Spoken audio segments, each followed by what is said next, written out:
My name is Rachel Locke. I'm the Director of International Interventions at the National Network for Safe Communities. I have been with the organization for about a year and a half, and we obviously have spent most of the morning talking about NNSC partnership with communities and cities across the U.S. and in the U.S. context, and that is where our work obviously began. That's where we remain rooted, but there have been several requests for partnership or for collaboration in countries and cities outside the U.S.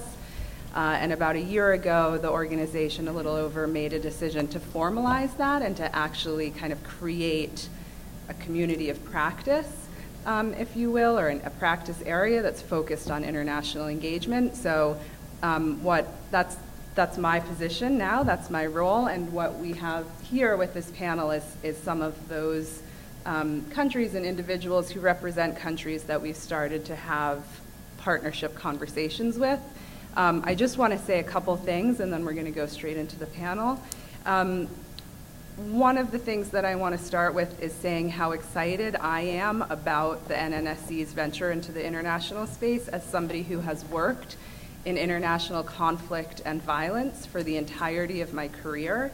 I have seen again and again the worst of U.S. policy being exported, and I think that there's an opportunity here to bring some of the best of U.S. practice to other places, and also to bring some of the best of practice that's happening in other countries into the U.S. context. So when we're thinking about partnerships, we're really thinking about a two-way street, one of both learning from what's happening in other contexts and challenging ourselves, and thinking collaboratively about what our tools and our thinking and our practices can contribute to non-U.S. contexts. None of that will look cookie cutter, right? I mean, we say this all the time, that we are very committed to particular principles and very flexible when we talk about adaptation, right? So legitimacy is extremely important, we believe, when it comes to issues of violence, and that's true whether you're talking about relationships between police and communities in Milwaukee, or whether you're talking about conflict and civil war type violence in South Sudan.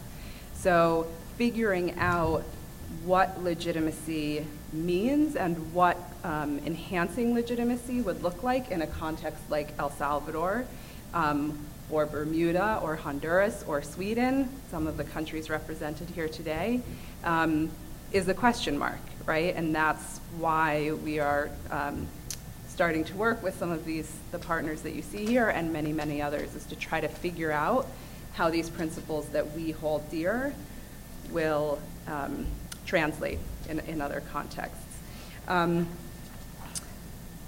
Let me just say one final thing, which is for those of you who don't track kind of global trends, right now the world has a higher number of displaced refugee and seekers of asylum than at any time since the creation of the United Nations. It's over 65 million people globally.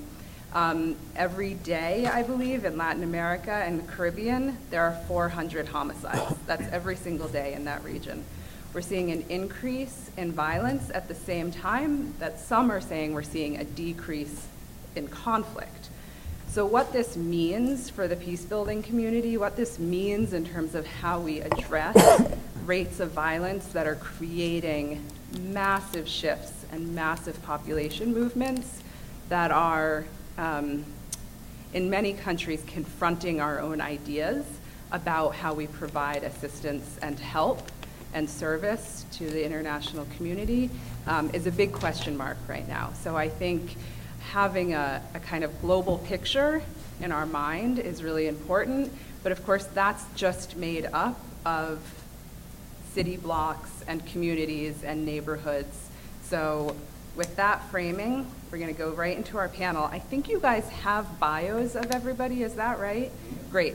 So I'm not going to do the bios of everyone because that would eat up 10 minutes in and of itself. But I do want to start with Erik Wennerström from Sweden, from the National Council, the head of the National Council on Crime Prevention. So some people may be surprised, I think, to see Sweden represented here. We think of Sweden as a relatively safe country without a lot of high violence problems. Your office is responsible for collecting data and statistics and information about crime in Sweden. Can you give folks in this room a picture, a sense of what's happening in Sweden and maybe how things have changed recently? Well, thank you very much, and thank you for having invited me here. I'm delighted to be here. Yes, Sweden may be a surprising place to start the discussions about the challenges of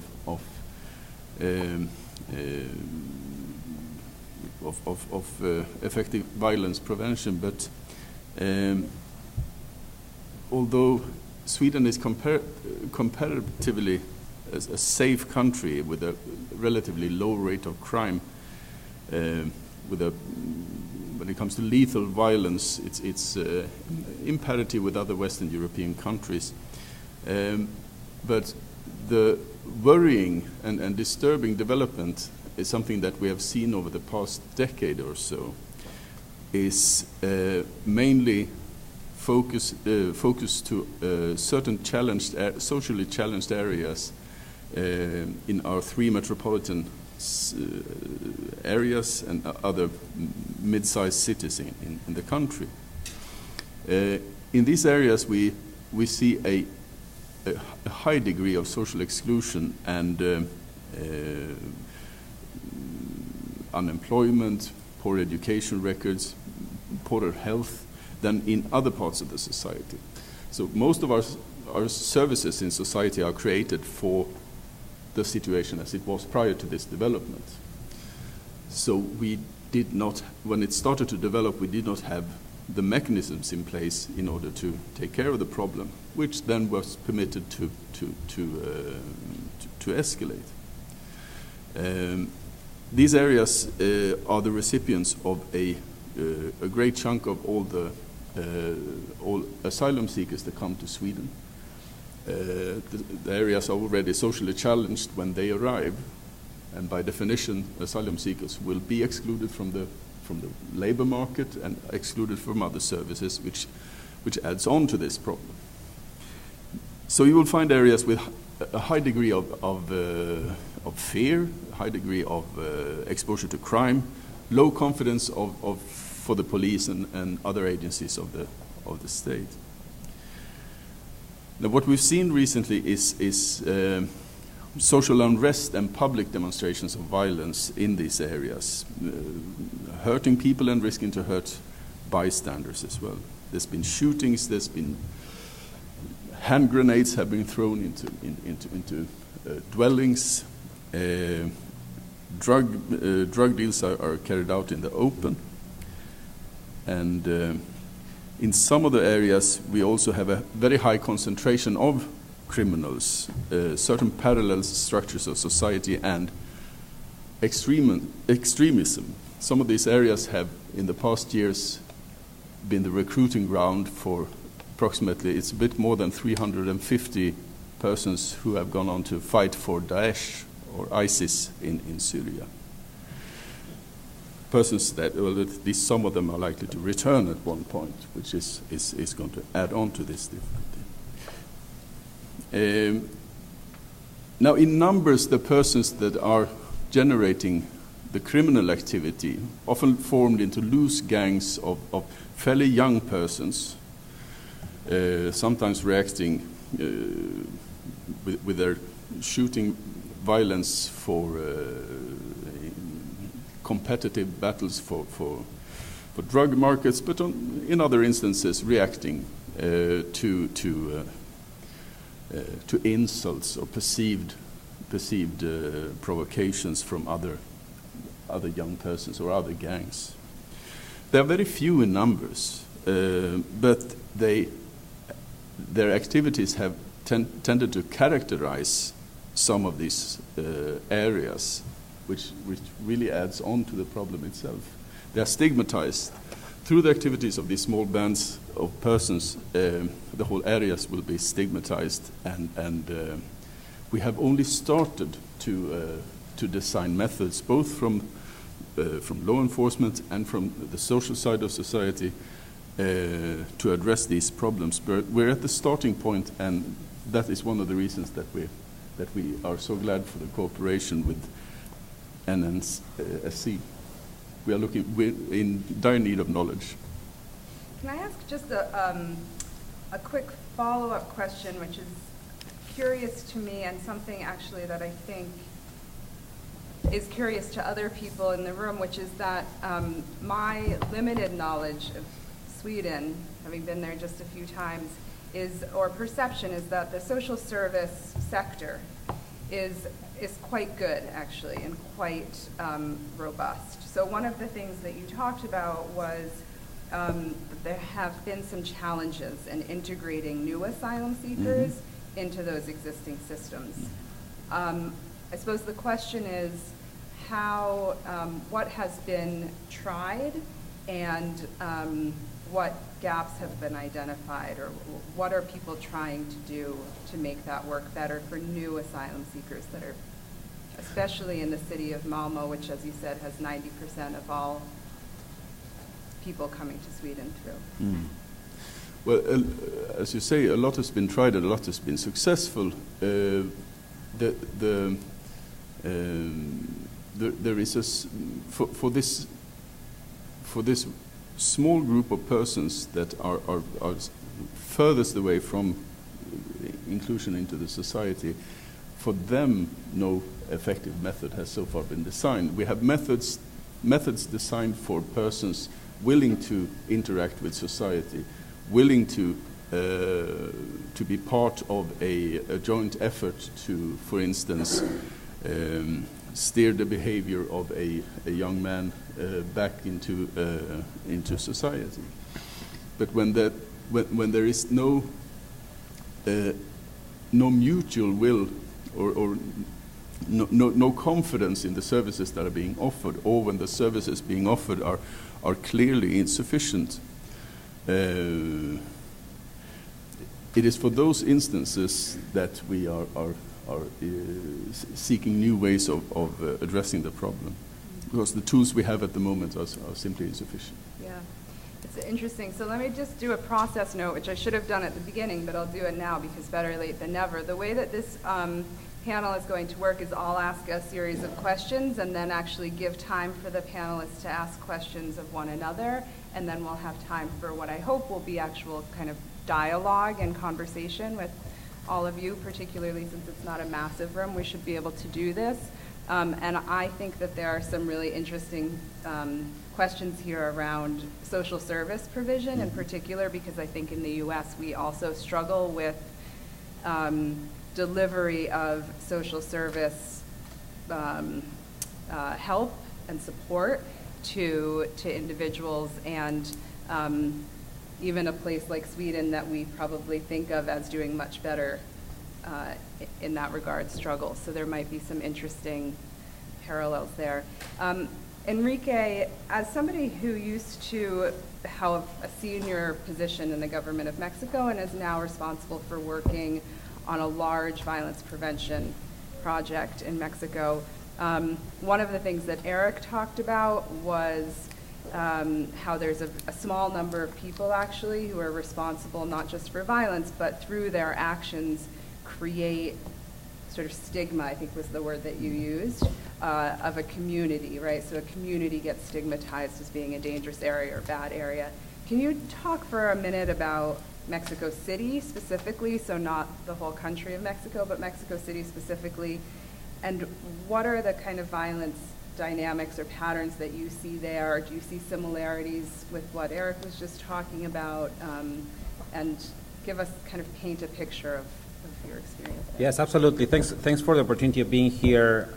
Thanks, Rachel, because this is a great opportunity for me, not only to be here with the National Network, but also with sharing with the table with colleagues that we have tried to work together for many years, or that we have met earlier in this effort to put together sound violence reduction strategies in our countries, in our own contexts, inspired by what the national network is doing. I think the question about Mexico City is relevant because Mexico, as you know, it's a very large country. As you may know from following the international media, there's this perception that Mexico it's a country that's going through an incredible amount of violence. Yes, the rate of violence in Mexico has grown exponentially in the last years. But also, it's very important to understand that this problem has grades of gray, or tones of gray. I'm sorry, tones of gray in the country. We have, for example, cities like Acapulco with 130 homicides per 100,000, the most violent city in the country right now, whereas we have Mérida, Yucatan, with a homicide rate of 3 homicides per 100,000. Mexico City, it's in the lower range of cities in terms of homicide rates. It's a city with 14 homicides per 100,000. For example, compared to Chicago, that's half the rate of Chicago, right? Something that might surprise people who are not used to follow statistics from these countries. So that's the first thing to know. Now, having said that, Mexico City has half the rate of Chicago and 60% of what Mexico has as a country, we can also see that the concentration of homicides in the city is very, very steep in some places. There's one particular police district called Morelos, for example, that has a homicide rate of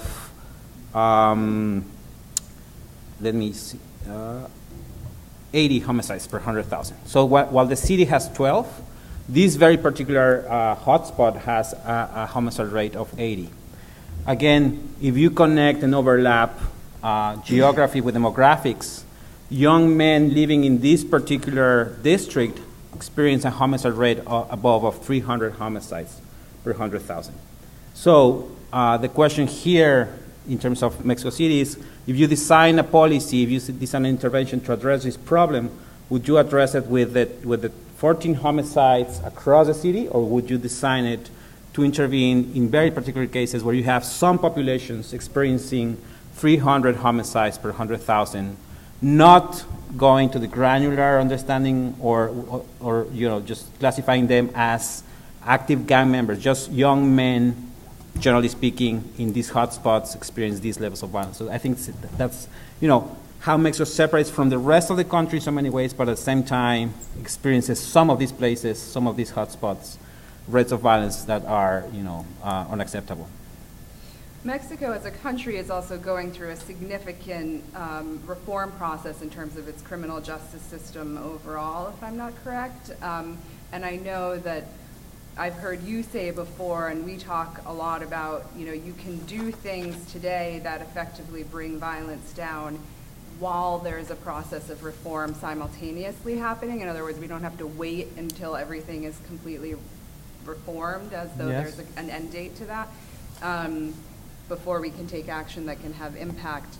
And I've heard you talk about that in the Mexico context, avoiding discussions of sort of broader police reform, and also talking about the challenge of creating certainty, right? So that if you deliver a message, if you deliver communication about both stop the violence, you're doing harm, this needs to stop, but also about offers of help, that you need to create certainty that those messages will be followed up on.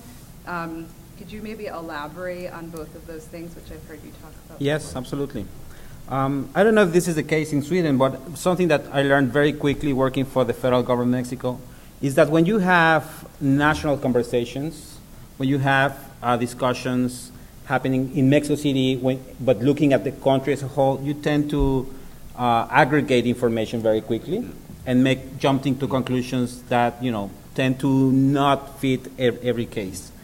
I think one of the conclusions and the views, the centralized views that happen from national governments, many times has to do with the fact that you want to change the country as a whole, and you engage in long-term reforms, which are obviously very necessary. I mean, no one in Mexico can say that we have the justice system that we want, or that we have the police that we want. And I do not intend to say that engaging ourselves in these long-term processes is not critical and important.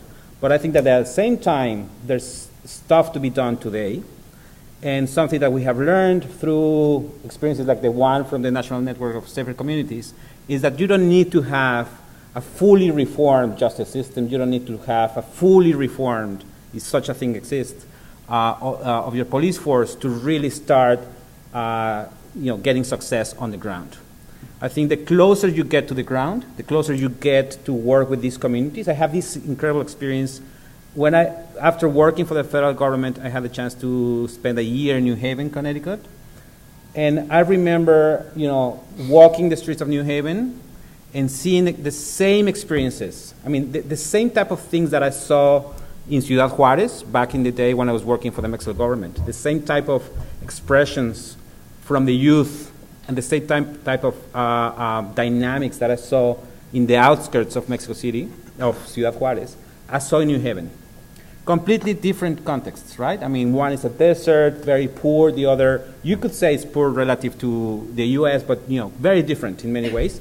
But when you go to the granular experience of these places, there's the fundamental injustice that David was referring to in his presentation. So my point here is that you really just need the commitment of a small group of committed people to put together these type of strategies. And my job right now in Mexico is to say, guys, yes, let's continue focusing on these long-term efforts, but let's do something today on the ground. Let's bring partners together, and let's address this issue right now.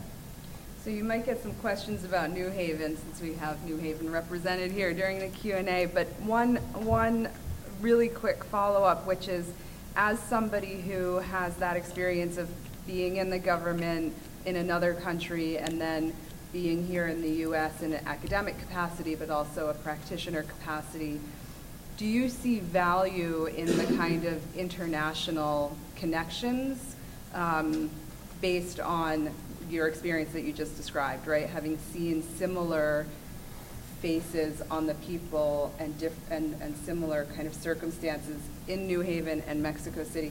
Does that matter at all? Is there value in recognizing those similarities, and what is the value? What should we do with that? Yeah, absolutely. Obviously we are kind of trained now to say the context matters, right? And that's true. The context is very important. But also there are some fundamentals. When I'm an urbanist, and I remember when I was doing research on urbanism, and you start measuring the size of neighborhoods in China, in Mexico, in the U.S., wherever you do research on what the size of the neighborhood is, it tends to be the same everywhere. And the only thing that's a constant there is human scale, because you walk, we all walk, and we have certain capacity to engage with X number of people at the same time. So neighborhoods tends to be the same, and that's something fundamental in the way we operate as a society. I think many things that the focus deterrence approach address touches on those fundamentals, and that's why I strongly believe that applying some of these concepts, or all of them, in a very contextualized way makes a lot of sense. Even more so, I think one of the premises here is that the national network on the focus deterrence approach starts with an understanding that there are limited resources to do stuff. You have a limited amount of force, you have a limited amount of budget, time to implement. And I think this is even more the case in countries like Mexico, or even more in Central America, where you have to really maximize the good officers that you have to maximize the good judges that you have working for you. You have civil society trained, capable of addressing these places. I think that's when it even makes more sense. That's perfect, because you just set me up for a wonderful segue into Perfect. Central America. So both El Salvador and Honduras in the past few years have unfortunately ranked as the countries with the highest homicide rates in the world. Neither is in the #1 spot right now. I believe that's Venezuela. No, it's El Salvador. Is it El Salvador? Forget what I just said. It's El Salvador. Really? Okay, that's unfortunate. Honduras has slipped out of the #1 spot, which we're happy about, and we're going to hear in a minute from Kurt part of the story of how they slipped out of the #1 spot. But so, Jeremy, working for a U.S. government agency that in part has to do with what Enrique just talked about, right, which is identifying those areas that really work and prioritizing very scarce resources. Can you just talk a little bit about what kind of we're seeing in El Salvador right now, not just in terms of violence, because, you know, starting from Sweden and where Sweden is, and then thinking about, well, you know, could similar principles apply in a context like Sweden versus a context like El Salvador, and what does that look like, and is it even possible? Should we be thinking along those lines? Tell us a little bit about the context in El Salvador and whether you think some of the principles of legitimacy, of a focus on deterrence, of being more strategic with our enforcement tools and resources, does that apply in El Salvador, and how? I think it's on already. That was Sorry. Absolutely, I would say yes from the get-go. Of course, this is something that I vacillate on quite a bit, and as you know, we're actually embarking on a feasibility study of El Salvador to really look at responsibly approaching some of the focus deterrence principles to see what can actually translate to the context. I'm not going to mince words. El Salvador is a very different environment. It has a different group situation, group dynamic. It has a different violence dynamic. With the groups, it's almost monolithically across the country. The violence is driven by two groups, and they're gangs that we know here in the U.S. as well, MS-13 and 18th Street. You know, it traces back to the Civil War period in El Salvador from 79 to 92. Hundreds of thousands of Salvadorans fled to the U.S. Many took root in Los Angeles, formed gangs, joined gangs. U.S. deportation policies shifted following the end of the Civil War, and a lot of people with gang ties were sent back to a context that actually provided very fertile ground for them to consolidate and become a force to be reckoned with. Why a force to be reckoned with? Well, you know, there's the government of El Salvador and the national level response. And again, I know that the local context, I think, is key when we're looking at where this can actually be done, but I'm going to speak about national mostly in the case of El Salvador because, truth be told, it's smaller in square miles than the New York metropolitan area. It's smaller in population. Most of the key institutions that would need to be involved, AG, forensics, police, are all national, at the national level. So we tend to think in those terms. But the government's primary response has been repressive. You know, from most of the 2000s, it's been mano dura, super mano dura, hard-hitting, very punitive approaches that have exacerbated the situation, that have led to a lot more criminalization of a lot of young people, that have really marginalized a large swathe of the population and have really helped gangs, these two primary gangs in particular, seize territorial control to such a degree that just a few years ago in 2012, they were able to bring the government itself to a negotiating table to negotiate a stay in violence in exchange for better prison conditions. That's political power. So that transcends just the normal kinds of violence that you would tend to see from a lot of the groups that we deal with. Truce fell apart. And 2015, as we know, became the most homicidal year in the country's history, even more homicidal than any year during the conflict, 103 per 100,000 nationwide. Some days where there were over 40 homicides a day in a country of a little over 6 million people. It's been, it has taken a heavy toll. You know, the new administration that came in 2014 devised a response that was really intended to look at hotspots, you know, the 50 municipalities that accounted, of the 262 in the country, that accounted for 72% of the country's homicides. That's a smart approach. but it quickly devolved into mano dura again. If not in word, definitely in deed. The Supreme Court ruled gang affiliation and gang collaboration as a terrorist offense, which has of course led to a lot of roundups, a lot of people in jail, 300% prison overpopulation, 50% are pretrial detainees. A lot of issues with that. Also extraordinary measures, so rescinding the terms of the gang truce, putting gang leaders back in maximum security prisons, cutting off their communications, fractured a lot of the communication channels between gang leadership and a lot of the kind of street crews. So now violence is even touching parts of the country where it had not been. So 2014 there were 23 municipalities in the country that had 0 homicides, mostly rural.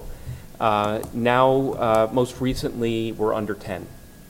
So it's spreading out. So we're seeing that deconcentration. And part of the challenge is also just that we don't know a lot. The national level data, the police data is notoriously flawed, and this is not unique to El Salvador. I think this is a challenge we face across all of Latin America. But we need to start doing a better job of synthesizing the human intelligence piece with the hard data. But again, that's something that will bring us more to the highly localized level. But the real challenge is our service providers. There are very few service providers working in anything but the primary prevention space. Reentry doesn't really exist. There are maybe a few faith-based organizations across the country that are engaging in that, and frankly, because of the terrorism designation, there are concerns about legal repercussions. You have police legitimacy issues, which is another big issue. There are extrajudicial killings. In fact, there have been about over 500 in the past few years.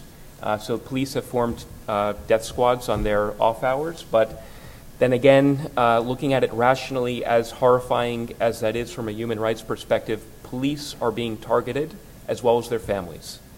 They have no mental counseling. There are no such resources that exist. I think the rhetoric has devolved into something that is war. It's warlike. You have issues with rampant impunity, which is another big challenge. A small fraction of homicide cases result in convictions. I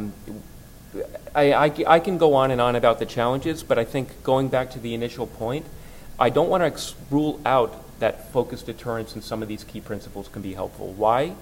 First of all, the zero tolerance approach that's being unleashed is not a good use of law enforcement resources, especially in a kind of a limited resource setting. Selective targeting would be enormously more helpful, and especially the key of focused deterrence being on the behaviors and not on the identity. If the country could somehow make that leap, I think there would be a lot more progress, not only on the violence front, but also on the healing side. Because you can't underestimate some of the real grievances that these gang members have in terms of why they are and why they're so embedded in communities.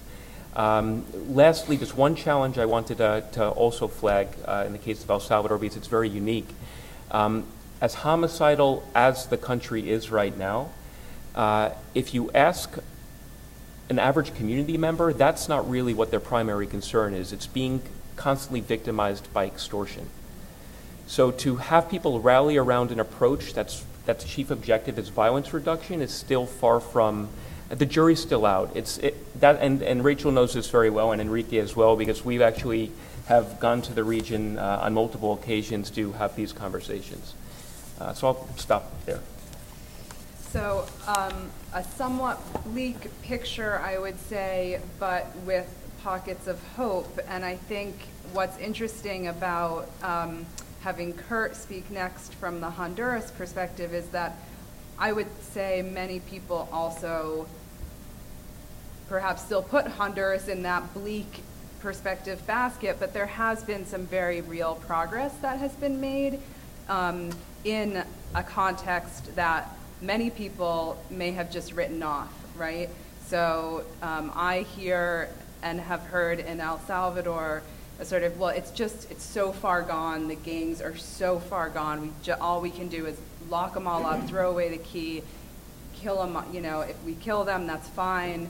And to be able to say that there are ways to make progress, I think is really powerful and important. So, Kurt, your organization has been in Honduras operating with very difficult conditions for a long time and has had really important and really significant impact both at the local level and now kind of at the national level with what you're doing with police and the purges of the police department. I think I want to ask you to take a minute, if you will, to sort of tell the story of the origins of the Association for More Just Society. I can't say it in Spanish, so I won't, but you're welcome to say it in Spanish. And I think what struck me about it when I first heard it was just the theme of realizing that it's a very small number of individuals, which goes back, again, to something that Eric said at the very beginning, and this is kind of the theme. So you could tell us how you all began. Thanks, Rachel, for inviting me. It's an honor to be here. It's a little bit always of a hard story for me to tell, but hopefully it's a hopeful story too, so I will tell it.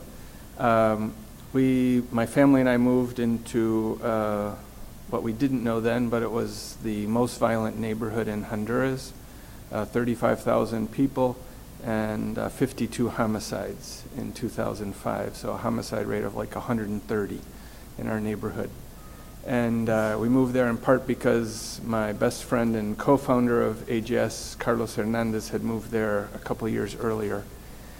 And one night I came home about 9 o'clock at night, and my kids were crying, and I didn't know what was going on. And my wife said, well, they said that their friend's dad was killed this morning. And so I went over to Carlos, who lived right next door, and he was the principal of the school. And I said, is this true? And he said, yeah. He sold fruits and vegetables out of the back of a pickup truck. And probably, if you've been to Latin America, you've seen that. So he maybe had $100 in his pocket. He was going in the morning to buy fruits and vegetables. And three guys encapuchados, or like ski masks, came up to him and told him to give him his money. And he did. And after they took his money, they shot him in the head and killed him in front of his kids and wife. And was sad. I went home, calmed my kids down, said our prayers, and kind of the next day sort of forgot about it.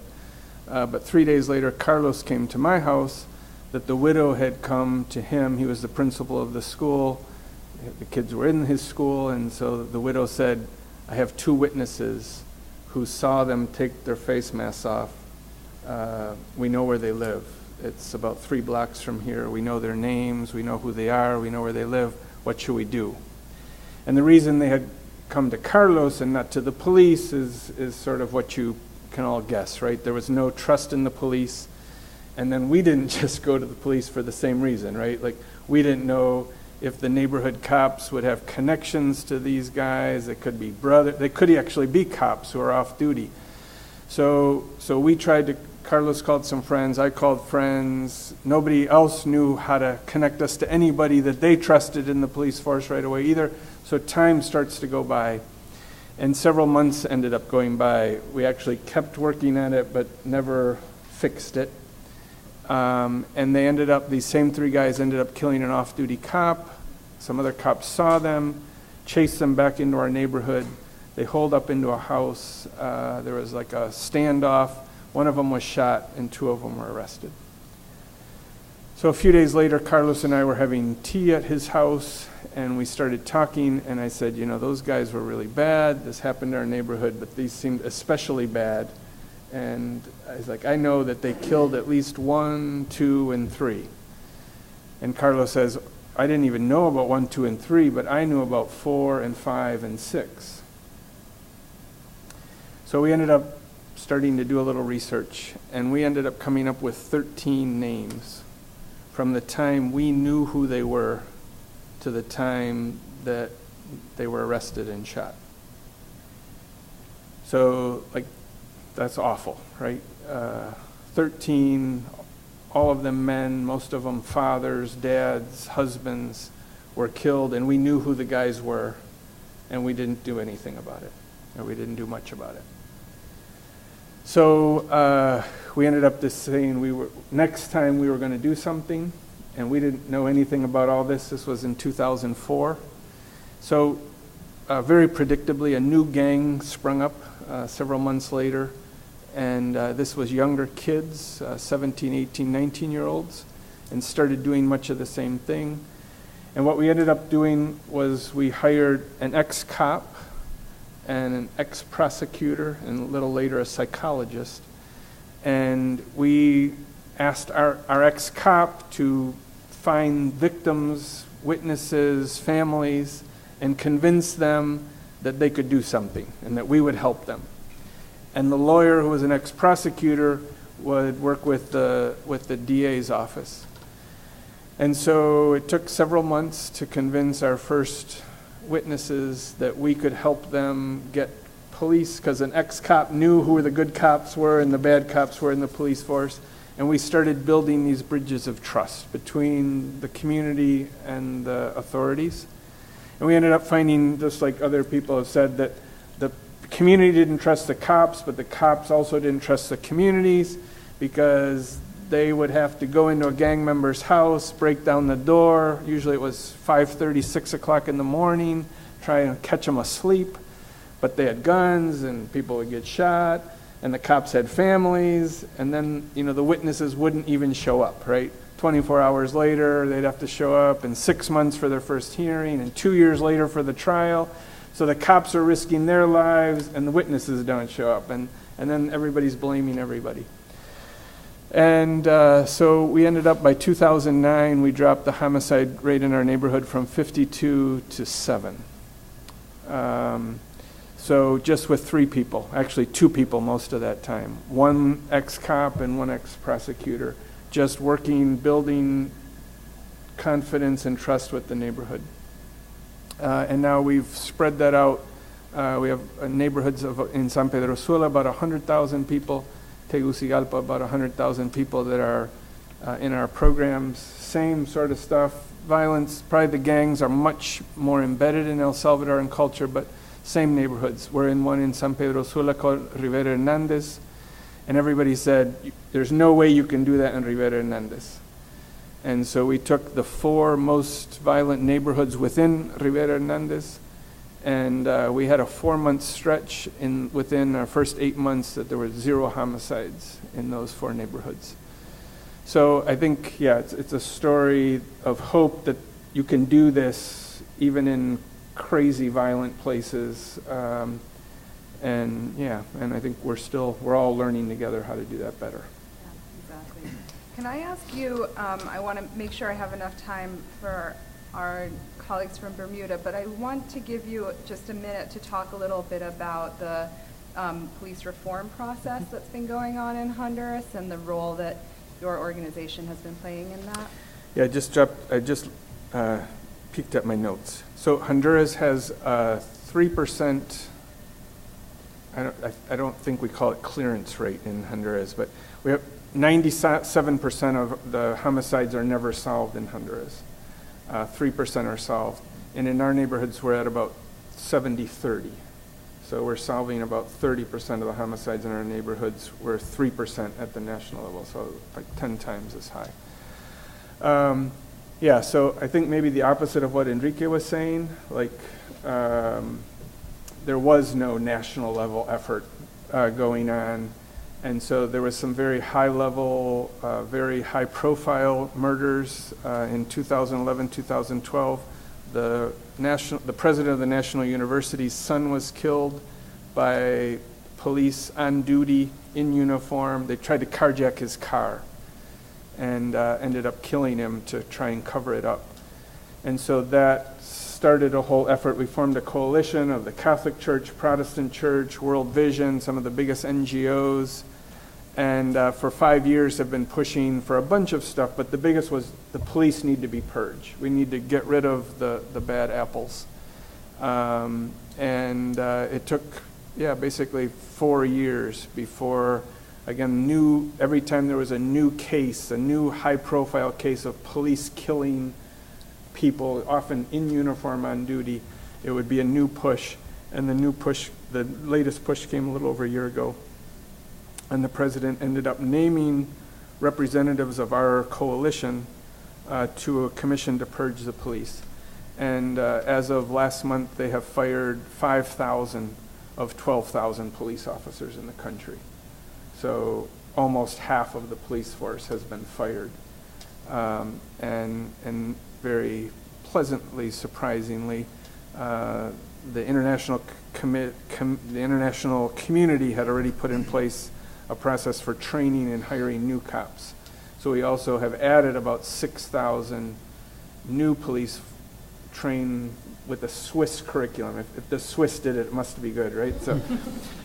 So, so we've fired 5,000 and they've added 6,000 in the last 2 years. So, so it is hopeful. Honduras is, and the homicide rate is down about 40% from 2012. Very helpful. And I think goes back to the point we were talking about earlier about being able to make progress even when there's not reform, but sometimes that can create space for a larger reform process, which I think is a little bit of the story of Honduras. I'm going to switch now to a context that's very dissimilar in many ways, but similar, I would say, also in other ways from what we've been talking about, which is Bermuda, which is an island of 68,000? 64, 64 or 5,000 people. I'm not on top of my statistics today. Close. And has a history. We were speaking earlier this morning with Kim, who was talking about growing up, and I think in a period of 30 years maybe, not remembering a single homicide, right? So a small island, tight community, not a history of high levels of violence. Jeff, as the Minister of National Security, you, I think, have been really kind of at the front of trying to bring new and meaningful ways to address the recent increase that Bermuda has seen in violence. Can you talk a little bit about, even though the rates are, when compared to other contexts, relatively low, because it's such a small island, what does the relatively recent increase in violence mean to the community, and how has it impacted the island overall? And I guess what have you been trying to do to address the violence? Sure, that's like 10 questions in one, Rachel. That's the way I do it. No, that's fine. I thank you for everyone for coming to this. I know you had 2 other choices, and by far this panel has the best accents. I know that for a fact, so thank you for choosing us. Bermuda. I will talk about the impact. I will talk about what it means to us, but I want to end again on not just where the roadblocks are, but what some of the solutions that we've identified together, because there is a lot of hope in Bermuda.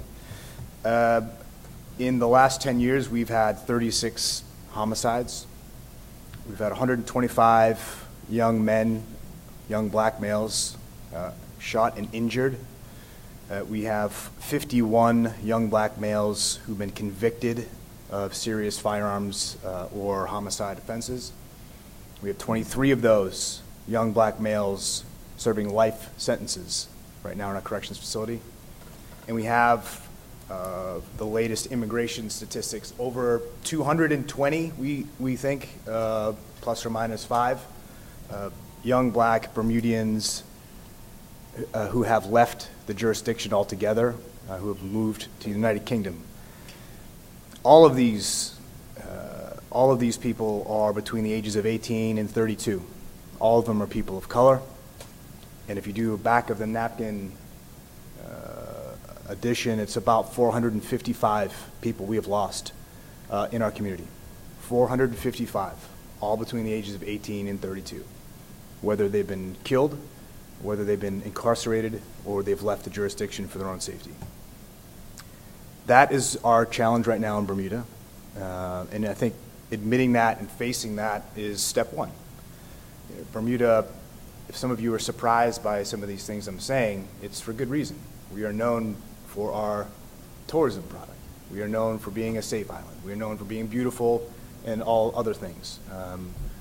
See me outside, I have a great sales pitch, hour and a half away from JFK, but I'll save that.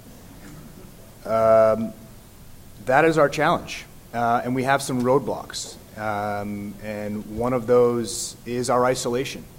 Bermuda, for those of you who don't know, is actually not in the Caribbean. Its closest point of land is Cape Hatteras, 618, I believe, miles due west. So we are completely isolated. So that's strategically advantageous, and that's also a massive problem. And it becomes a problem when you have internal issues, such as this. Why? Because when we look at honorable exits, when we look at even witness protection, that's non-existent. You cannot do witness protection in an island where you iron your jeans to go to the grocery store because you will know someone at the grocery store, and if you look terrible on the Sunday morning, then you will be ridiculed in public. That is just how we are, right? Yeah, Kim knows. So it's way too small. That is a major challenge. Politics, that's another challenge as well, simply because we have to do better at confronting inequalities, race issues, of course, jobs. Those are major contemporary issues in Bermuda right now, political issues. The future is our challenge. Why? Because I gave you those stats of the 455 people who are no longer in our jurisdiction for whatever reason. Because of those homicides, 36 homicides, as a result of them, there are 62 children who are now fatherless. And I'm just talking about the homicides. There are 62 of them who are fatherless. And 90% of those children are under the age of 10. And so when we talk about the future of our children in Bermuda, not only the now of this tremendous impact that they have that we're not treating systemically, but going forward, if we save half of them, which would probably be a good success story, half of them, we'd still have 30 that wants to do harm in the name of some cultural transmission or because my dad was killed. And success is also being a roadblock. I mentioned a couple of months ago some statistics, and I won't bore you here with it, but in about 2 or 3 years ago, we saw a dip in the level of violence and homicide. And because of that, I won't say little, but there was less focus and then therefore budget applied to public safety because it was deemed, well, I think we're getting this right, yet not really doing anything dramatically different. And I say that as the former Deputy Minister for National Security as well. So those are our challenges, those are our roadblocks and solutions. Well, the first solution we quickly identified was we needed to pivot towards a social engagement. Now I know that sounds like an obtuse political slogan, and it probably is. But what does that mean? So in 2013, in month one of my appointment into the Senate as the junior Deputy Minister for National Security, I found myself in a living room in Pembroke on Happy Valley Road. It's actually a road I grew up on, working class Portuguese family. I knew Marilyn, and I knew that her son was killed the night before. And he was killed in a double murder as he was stocking the shelves of a small convenience store. He was just in the wrong place at the wrong time. He had previously been caught up in this stuff. But I sat in her living room and was speaking with her, and there was a lot of activity. This is normally the case, people coming in, offering condolences. Hassaje Haile, who's the murdered young man, had a son. He was 8 years old. I have an 8-year-old son. Hassaje was 8 years old when I met him. He was on the couch crying. And what I saw in the next 20 minutes or so completely changed my entire focus and even worldview on how these problems need to be addressed. And that's why I'm sitting here today. And so briefly, this person who was killed was a reggae artist, very popular. He had just released an album, and of course his songs were on the radio all day, all week. And as I sat there in her living room with just Hasaje, who was crying, and the grandmother, of course one of his songs came on. And I found myself in this uncomfortable position of, should I leave and give them this moment? And she just danced with this 8-year-old slowly in the middle of this living room for the entire song. And I sat there and watched this. And right after the song ended, 3, what they would be called in the law enforcement community, prolific priority offenders walked in. These were the top gang members of this area. And they said to her, in front of me, Mom, she's the elder of the community, what should we do? And she said, sit down, get a drink, and relax. We don't want any more violence. And the 3 of them, they took off their helmets, they sat down, and that was the beginning of my Google searches of ceasefire, David Kennedy, and why I'm here. Because that's social engagement. She could have said, I want you to go and kill those sons of bitches. And that would have been it. That would have been it. They did not care that I was in the room. That would have been it. So we've done a few things as a result. Not only have thankfully we've partnered with the national network here, but we have done a few initiatives inside Bermuda, cash back to communities. We've taken $1 million of confiscated assets and given it right back to the community. I mean, directly. We've rebuilt playgrounds. We have given children new soccer uniforms. We have engaged in centers of influence in the community, helped fund them directly from the confiscated assets from criminals, not taxpayer money. We have gang resistance training inside of schools now for the ages of 8, 9, 10, and 11. We're addressing conflict model managements, but it's also about bullying and gang behavior, because we know that we need to pull them away from this lifestyle. We just cannot continue in a law enforcement perspective. We have to do social crime reductions as well and pull them away from this. It's really this soft power and legitimacy. 10-year-old who comes from a harmed community might actually think that it's more legitimate and rational for them to join and be a part of a gang than it is to become an actuary in the international business sector in Bermuda. And Street Safe, which is kind of a segue into what Kim is doing. We've launched Team Street Safe with their outreach workers, and they're doing an amazing job, a quiet job, and often an invisible job. So it's hard to talk about some of those success stories. I know that she will, and she deserves to. But it's been an absolute pleasure working with Kim in the last 4 years, and now we're finally sitting here with some contemporaries from around the world with different accents, because we're really hopeful that we are going to make some significant changes in Bermuda's population, because the timing is ripe, because the community is saying we've actually had enough, and they're no longer apologists about where these young men have come from, and hey, maybe they're doing this because they were harmed or they don't have jobs, or they're done with that. But that's only been in the last couple of months, and that's only been because we've been able to penetrate, engage, and empower the communities. So that is a perfect segue. Thank you for making my job easier again. You guys are a great panel. To Kim and the work that you've been doing with the Mirrors program, which I understand is directed more at younger population, a population that's more at risk than necessarily already engaged in violence and criminal activity. And you've got really good data and literature to back up the successes that you've seen. But how do you see engaging in those who are already kind of caught up in violence? And what have you been doing? The outreach work is a part of that, but can you talk a little bit more about where you're going from that perspective? Sure. Thank you. Thank you for being here as well, inviting me here. We have been doing some exciting work in Bermuda with the Mirrors program. It's where it started, and it was the population that we didn't think we would really have access to. They had falling through the cracks, and they weren't being successful in the traditional social services arena.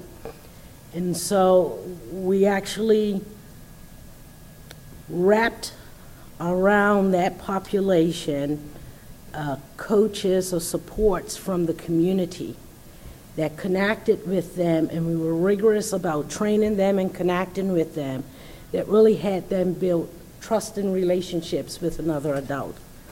And through that period, over a 9-month period, we literally saw the transformation of their lives, because these are young people who were falling out of failing school, were about to, on the verge of dropping out of school, were involved in crime, the early stages of crime, and had anger management issues. And through that connection with that adult population, they seemed to turn things around. And we decided that we're going to follow them after the program, and we have followed them. We're 10 years in now. We follow them at the 6 months period, 1 year, 2 years, 5 years, and 10 years. And at 2 years, we found that 92% of them are law-abiding citizens, so they had not reoffended. 82% of them graduated from high school. They were on the verge of failing and dropping out, but 2 years had graduated. 24% of them had actually gone on to higher learning when there wasn't even a possibility or dream for them. And about 40 or 44% of them are employed. So when we look back at what we did with those young people and connecting them with a healthy adult and working, not a mentorship perspective, but a coaching perspective, working with them on what do you want for your life, and then they get to put that in place, and then we worked with them from that perspective. So we took that same model to the Team Street Safe, to a group we didn't think we had access to. And by engaging, going up to Boston, actually, and seeing the Boston Street Safe model, and then engaging outreach workers to go out into the community to engage with these young men, it was about building relationships. So just working with them, meeting them where they were at, listening to them, listening to their needs, and then going and advocating for those services to support their needs. The challenges is that the 18 to 30-year-old, at 18 in Bermuda, you age out of services. And for the 18 to 30-year-old males that require some support because they've dropped out of school, there are no services, very limited services for them. And the limitation of services is if they have a record that they could get service through court services or through incarceration, that's where all the services are. So I want you to see that's a punitive society. We wait until you get bad enough, and here's all the services for you. So we needed to look at how do we create and open up the services at the community level for these young men, because as we started to engage with them, we recognized they needed education. We recognized their number one request was jobs. And so they were unskilled, and we needed vocational training. We had 0 vocational training organizations in Bermuda. We do have a workforce development, which is a public unit, but that unit really is about resources or retraining the workforce versus the people who are unskilled or underskilled, getting them connected to jobs. So there isn't the intensity level of support to work them from uneducated, unskilled, to how do I get an entry-level position. So we found ourselves doing that work as well. And it's intensive because you've got men now coming in and you don't have resources, so you have to be creative. So we got creative, and we engaged those organizations to come out to the young men to try and work avenues for them to get access to jobs. We did Bermuda Economic Development Corporation, which teaches entrepreneurship. They did workshops with them about vendoring. However, the level is a bit higher than what was needed for these young men. So we recognize that there are an intensity level of mentoring or coaching that's required for them being successful in that type of training. You can't put them in a training. They can get the information, they can't apply the information. So you need the mentorship to help walk them through the process. When we did that for a small section of the young men, we saw success. But it was a challenge because the community was not ready to accept these young men. And so it's been difficult getting volunteers for the young men. So it's easier to get the volunteers for the 15 to 18-year-old. It's more challenging to get the volunteers for the 18 to 30-year-old. It's easier to get resources for the 15 to 18-year-old. It's difficult to get resources for the 18 plus.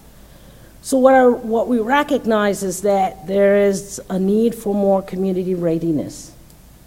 And so while we have been plowing the streets and working with the young men and opening up some doors, we're now getting more young men coming in, but we don't have the resources to support them.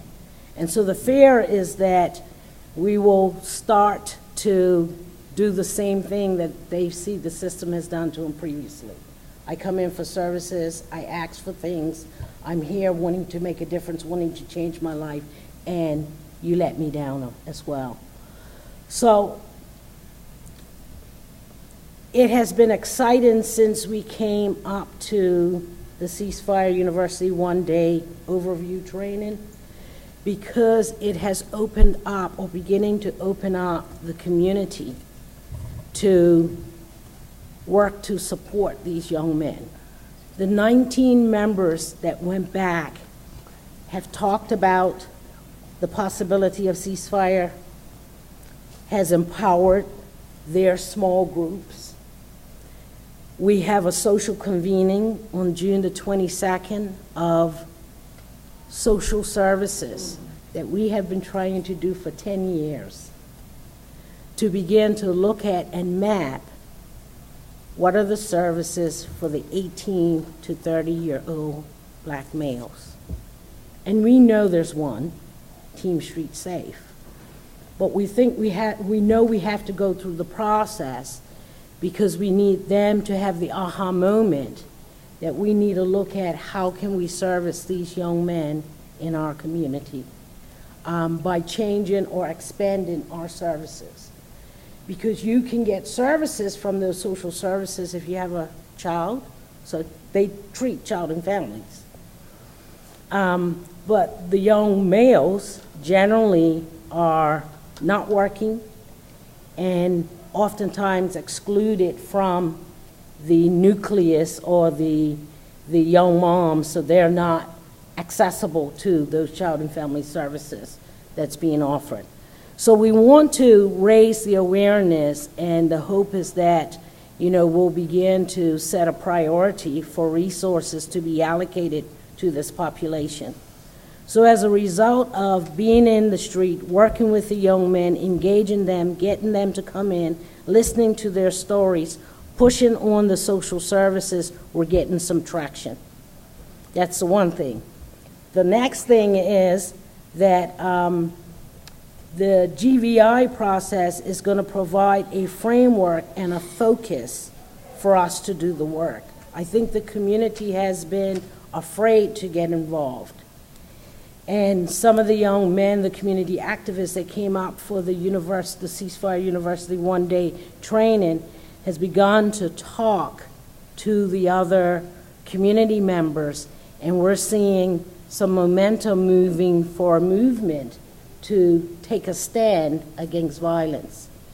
And the young men, as well as teenagers, as well as moms, are looking to get involved. And this happened after 19 people came to a ceasefire university training.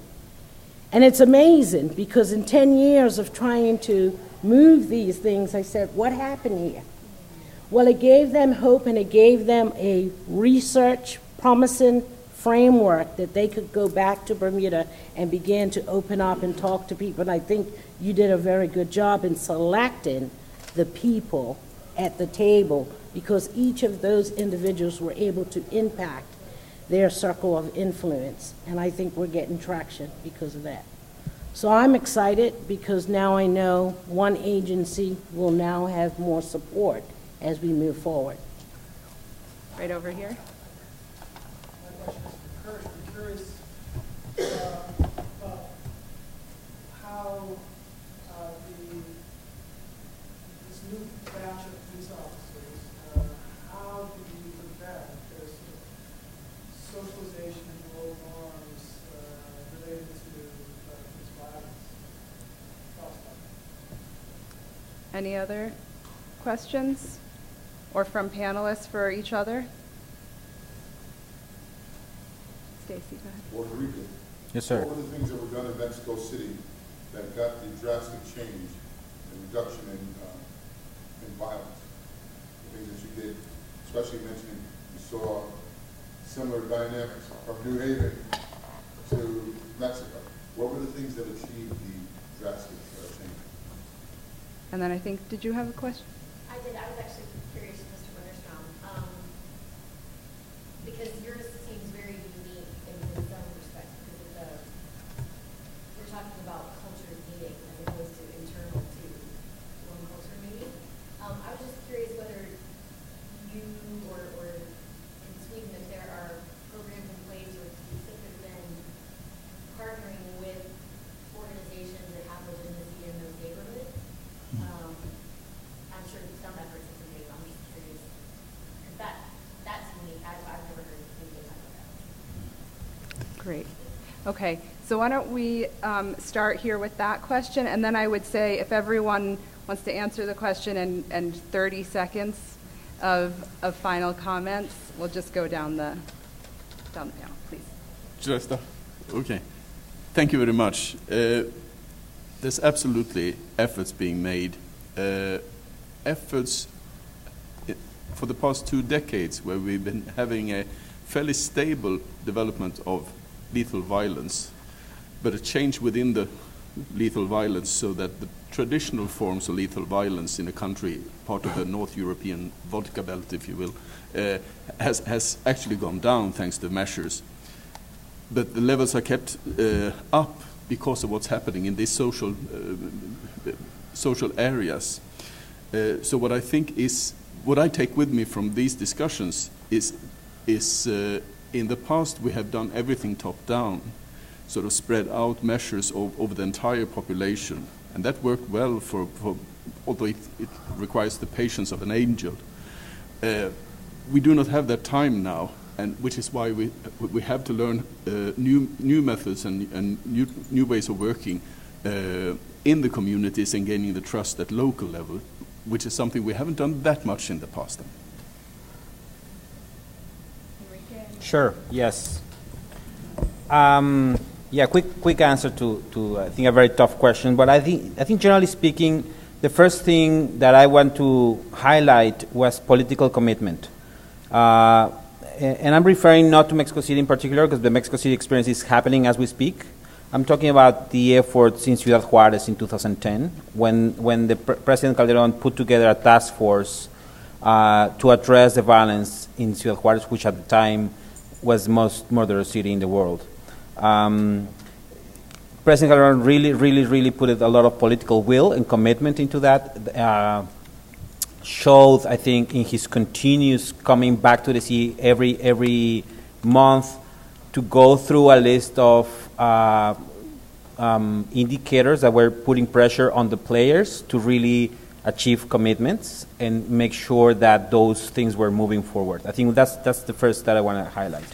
The second is more tactical, it's improved targeting. We understood that with better data, we were able to identify better that even though in a context like Ciudad Juarez, again, violence was concentrated in some places, that it was concentrated among groups and very particular individuals, which led to, I think, my third lesson here, which was bridging the divide that existed between prevention efforts and control efforts.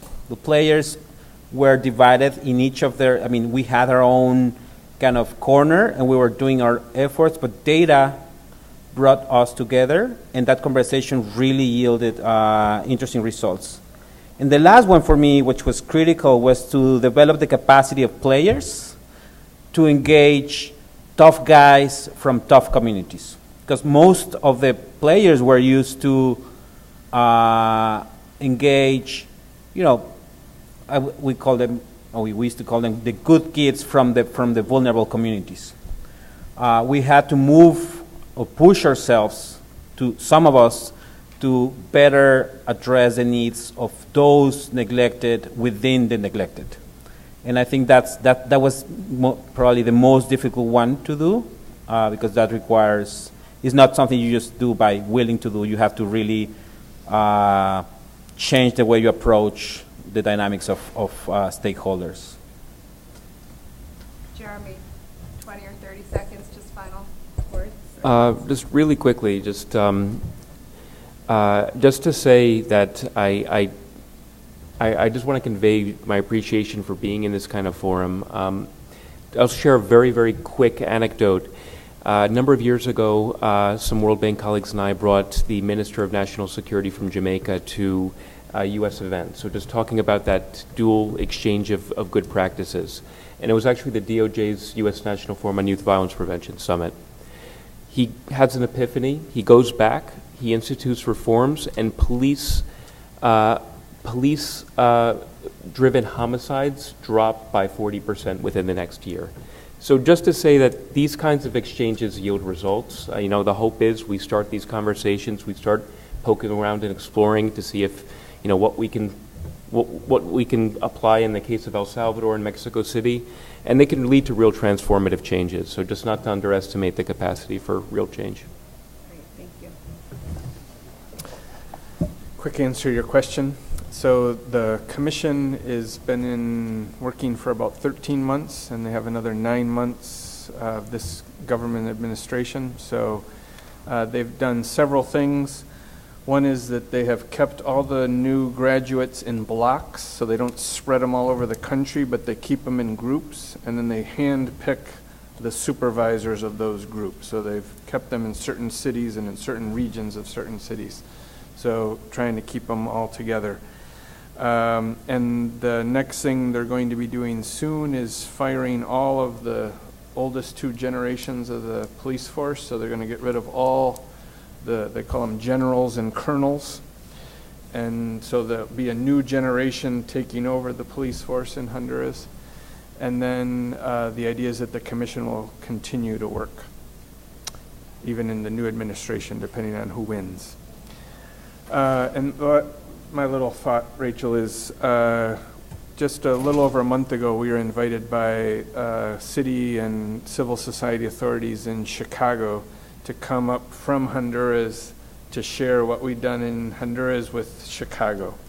And that was very exciting for us, for me and for the people I was traveling with, to see and to start thinking about that it's not, you know, the way we usually think that John Jay is going to teach Honduras things, but that Honduras can teach Chicago things, and that there's stuff going on in Latin America that can help.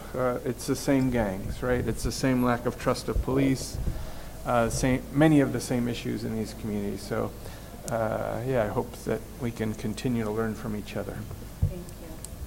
Mr. Barron, the troops are trying to storm the castle here, so. Gotcha. I'll be brief.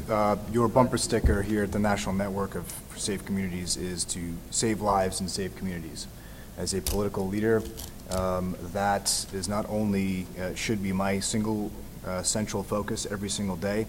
To any Bermudian who may be watching this on live stream or hear about this later on, And I will continue with those efforts with investing in our communities, because this matters. Focused deterrence will work in, I believe, any context, given the right people, given the right amount of focus, and it will work in Bermuda, and we're excited to roll it out there, and continuing to save lives. And we will continue to save those harmed communities who have been harmed for far too long by far too many people, by far too many politicians who have looked the other way, and that will not happen anymore. Great. Kim, you want to take us home? Yeah, I just want to say the strength of the network, being here when you think you have answers for yourself, you can share those results with others, and then when you have roadblocks, you share with others, and you get those roadblocks taken away. And I found that is the biggest thing that I'm taking away from this conference, when I thought that we had some barriers that were going to stop us from moving forward. Last night was just phenomenal, where people turned things upside down for me and gave me new ways to look at what I'm going to say an old problem. So I believe in strengthening the community's capacity to prevent violence. And I got a lot of impact and knowledge from just networking with the people that are here. So thank you. Thanks for including us. So will you join me in a big thank you to our panel?